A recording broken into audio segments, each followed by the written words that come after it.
శ్రీ మహాగణాధిపతయే నమః. శ్రీ మహాసరస్వత్యై నమః. శ్రీ గురుభ్యో నమః. 2026వ సంవత్సరంలో కుంభరాశి వారికి సంవత్సర గోచార ఫలితం ఎలా ఉందో తెలుసుకుందాము.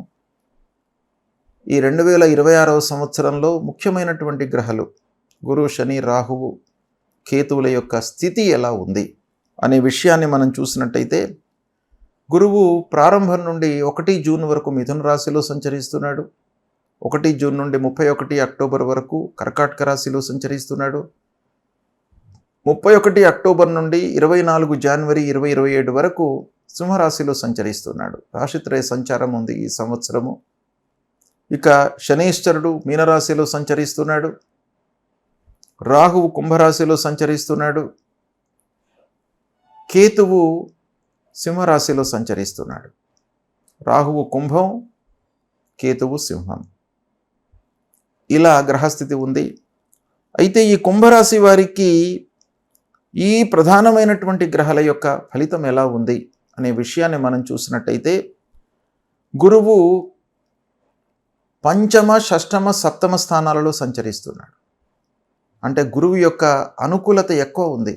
పంచమ స్థానంలో అనుకూలంగా, షష్టమ స్థానంలో ప్రతికూలంగా, సప్తమ స్థానంలో మళ్ళీ అనుకూలంగా ఈ సంచారము ఉంటుంది. గురువు యొక్క అనుకూలత బాగా ఉంది. ప్రారంభం నుండి పంచమ స్థానంలో 1 జూన్ వరకు ఉన్నాడు కనుక ఈ సమయంలో మీకు బాగా కలిసి వచ్చే అవకాశాలు ఉన్నాయి. ఏ కారణంలో మీకు బాగా కలిసి వస్తుంది అనంటే, విద్యార్థులకు ఈ సమయం బాగా కలిసి వస్తుంది. చదువు లోపల రాణిస్తారు. మంచి సంస్థ లోపల వాళ్ళు అడ్మిషన్ పొందుతారు. ప్రారంభించినటువంటి పనుల లోపల అనుకూలత ఏర్పడుతుంది. సమయంలో పూర్తి చేస్తారు. ఉద్యోగ ప్రయత్నంలో ఉన్నటువంటి వారికి ఉద్యోగం లభిస్తుంది. సంతాన ప్రాప్తి కలుగుతుంది. పంచమ స్థానం ముఖ్యంగా వివాహాది శుభకార్యాలు కూడాను చేస్తారు. యువతకు, ప్రేమికులకు కూడాను ఈ సంవత్సరము ఈ ప్రారంభంలో జూన్ వరకు చాలా అనుకూలమైనటువంటి సమయము. పెద్దల యొక్క అనుగ్రహం కూడాను బాగా లభిస్తుంది. ఇక ఈ కుంభరాశిలో జన్మించినటువంటి స్త్రీలకు ఈ పంచమంలో గురువు సంచరిస్తున్నటువంటి సమయం లోపల ఇంటి వాతావరణం అనుకూలంగా ఉంటుంది. కుటుంబ పెద్దల యొక్క సహాయ సహకారాలు లభిస్తాయి. భర్త యొక్క సహాయము చాలా మీకు సంతృప్తికరంగా ఉంటుంది. ఇలా అన్ని విషయాల లోపల, అన్ని రంగాలలో ఉన్నటువంటి వారికి కూడాను జూన్ 1 వరకు బాగా అనుకూలంగా ఉంది. ఇక జూన్ 1 నుండి అక్టోబర్ 31 వరకు షష్టమ స్థానంలో సంచరిస్తున్నాడు. షష్టమ స్థానంలో సంచారము కొంత ఇబ్బందిని క్రియేట్ చేస్తుంది.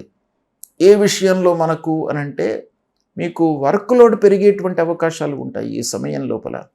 తద్వారా ఆరోగ్య సమస్యలు తలెత్తుతాయి.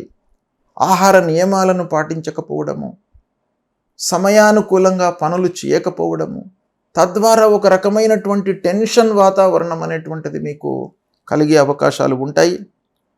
తదనంతరము 31 అక్టోబర్ నుండి చివరి వరకు కూడాను సప్తమ స్థానంలో సంచరిస్తున్నాడు. ఈ సప్తమ స్థానంలో సంచారము మళ్ళీ కలిసి వస్తుంది. వివాహ ప్రయత్నాలు అనుకూలిస్తాయి. శుభకార్యాలు చేస్తారు. కుంభరాశిలో జన్మించినటువంటి వారికి కానివ్వండి, కుంభరాశిలో జన్మించినటువంటి వారి యొక్క సంతానానికి కానివ్వండి, ఈ సమయము వివాహ విషయం లోపల బాగా అనుకూలిస్తుంది.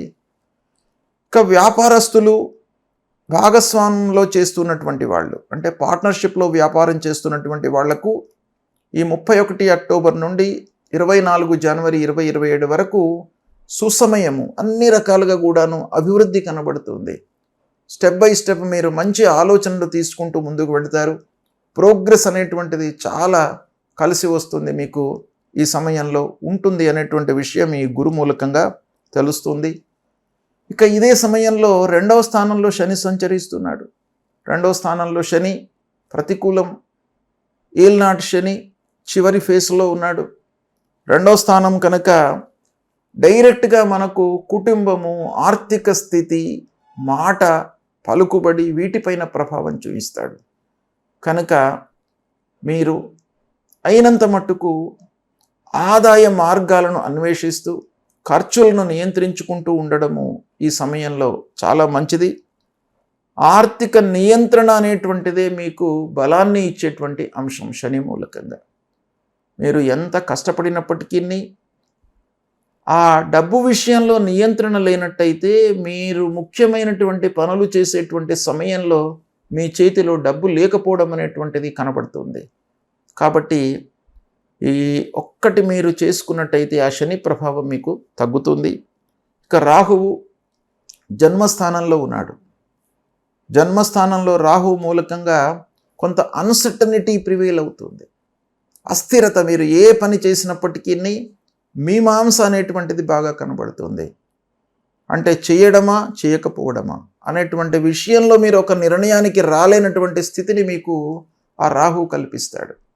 తద్వారా మీకు ఇబ్బందులు, అనారోగ్య సమస్యలు, మానసిక ఇబ్బందులు ఇలాంటివి కలిగే అవకాశాలు ఉంటాయి. కాబట్టి ఆ విషయంలో సర్టనిటీగా ఉండడానికి ఖచ్చితమైనటువంటి మనస్సుతో చేయాలి. దానికి ఏంటయ్యానంటే మీరు మనస్సు నిలిపి పనులు చేసినట్టయితే ఆ అన్సర్టనిటీ పోతుంది. అంటే ఏకాగ్రతతో పనులు చేయండి. 100% దానిపైననే మనస్సు నిలపండి. అప్పుడు మీకు ఆ సందిగ్ధత అనేటువంటిది తొలగిపోతుంది. ఇక కేతువు 7th హౌస్లో ఉన్నాడు, సప్తమ స్థానంలో సంచరిస్తున్నాడు. సప్తమ స్థానంలో కేతువు మూలకంగా కొంత క్లోజ్డ్ పర్సన్స్తో కొన్ని ఇబ్బందులు తలెత్తేటువంటి అవకాశాలు ఉంటాయి. బంధువులు, ఆత్మీయులు, స్నేహితులు, మీతో ఎవరైతే క్లోజ్గా మూవ్ అవుతున్నారో వాళ్ళ విషయం లోపల మీరు జాగ్రత్తలు తీసుకోవాలి. వాళ్లతో మీరు అనవసరమైనటువంటి మాటలు మాట్లాడకుండా ఎంతవరకు అవసరమో అంతవరకే మాట్లాడుతూ ఉన్నట్టయితే వాళ్లతో కలిగేటువంటి ఇబ్బందులు మీకు ఉండవు. ఇలాంటి గ్రహస్థితి ఉంది.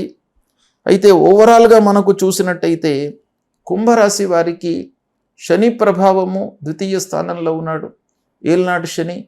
అయితే కుంభరాశికి రాశ్యాధిపతి శని గనక ఆ శని ప్రభావము అంతగా ఉండదు.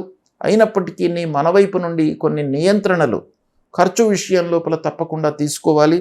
తీసుకున్నట్టయితే మీకు శుభ ఫలితాలు కలుగుతాయి. ఓవరాల్గా మనం చూసినట్టయితే కుంభరాశి వారికి 2026వ సంవత్సరంలో మీరు సంయమనంతో, ఓపికతో నిర్ణయాలు తీసుకోవాలి. అంటే మీరు కష్టించినట్టయితే మీకు ఫలితం లభిస్తుంది. ఓపికతో ఉన్నట్టయితే మీకు కార్య సాఫల్యత చేకూరుతుంది. సహనమే మీకు ఇక్కడ శ్రీరామ రక్ష.